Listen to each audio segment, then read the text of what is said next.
So there you have it, the beginning of my documentation of a journey that I would not wish on anyone. A few topics came up for which I want to provide more insight. In the introduction, I mentioned my diagnoses. Unfortunately, narcolepsy, dysautonomia, and many other diagnoses go undiagnosed for years. For myself and others, that trend leads to suffering and self-doubt. As I said, I was tempted to believe others' opinions of me as lazy. When you don't feel like you know you should, fight and keep fighting to get an answer. When you get a diagnosis and start treatment, continue to monitor your progress and any changes. Be a dogged advocate for your own well-being. Ask questions about everything: diet, new research, complementary and alternative therapy, anything you can think of. You never know what questions will be key to your breakthrough. Moreover, I still pray and believe in my own healing, and I know that my mental perspective affects my physical well-being. One of the most important pieces of advice that I have given to students is to actively ask for feedback and don't settle for strong word.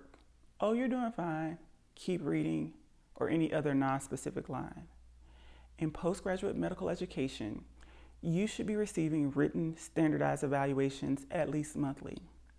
I was well aware of this going into my training program, but I became so overwhelmed by the workload and intimidated by the situation that I didn't make big enough of an issue of it.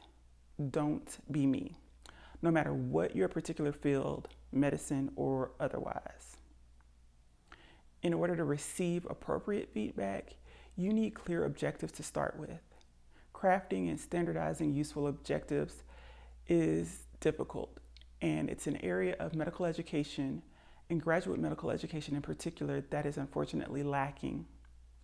Part of the challenge in accomplishing this task is the lack of predictability in the cases that learners encounter.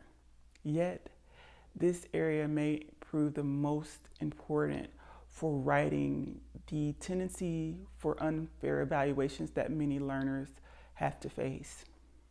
Finally, much of the video coverage spoke to the emotional and mental impact of sitting and hearing. You are not meeting the expectations of the faculty. My immediate reply, by the grace of experience as an educator, was to ask for specific examples substantiating the statement. As I listened to the response, I broke down in tears, despite my most heroic efforts. The response reminded me that most people are very uncomfortable with other people crying. Most sane people do not want to intentionally hurt another person, and they feel guilty if someone cries in response to something they say or do. But in that regard, there are two things that I want to leave with you. The first is that tears are okay. At least that's what my mom says. Let people cry. We as humans exist on a spectrum of emotional sensitivity. We have unspoken experiences that place us at different distances from our breaking points. For me, I'm a highly sensitive person. I'm painfully perceptive. And in this situation, I'd spent the first half of the program unsure of my abilities without any standards to seek or feedback to use as a basis for adjustment. Crying is not unprofessional.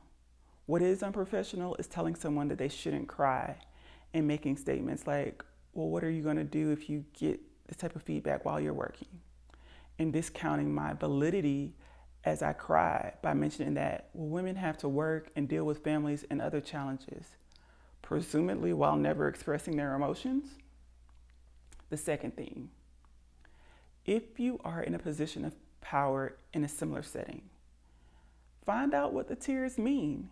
You may find a hidden trove of core beliefs that inform their very existence and serve as a source of undue stress driven by perfectionism. You could gain invaluable insight into the humanity and heart of those you work with, making you a better co-worker and leader, one who sees the individual. In contrast, you may find out that their tears are a sign of injustice that you have the power to address and rectify. As a teacher, I found that sitting with students in the midst of what they were feeling left me better equipped to adjust my approach to teaching, mentoring, and advising for each one individually. I was far from perfect, but I learned from my students. Any artist can tell you that you don't treat all media the same. Play-Doh is softer and more pliable than clay. The same pressure on each will yield vastly different results and possibly undesirable results. Oil paint takes days to dry, but provides texture to a painting, while watercolors are quickly absorbed on the canvas, but provide transparency and delicate detail. Thank you for listening.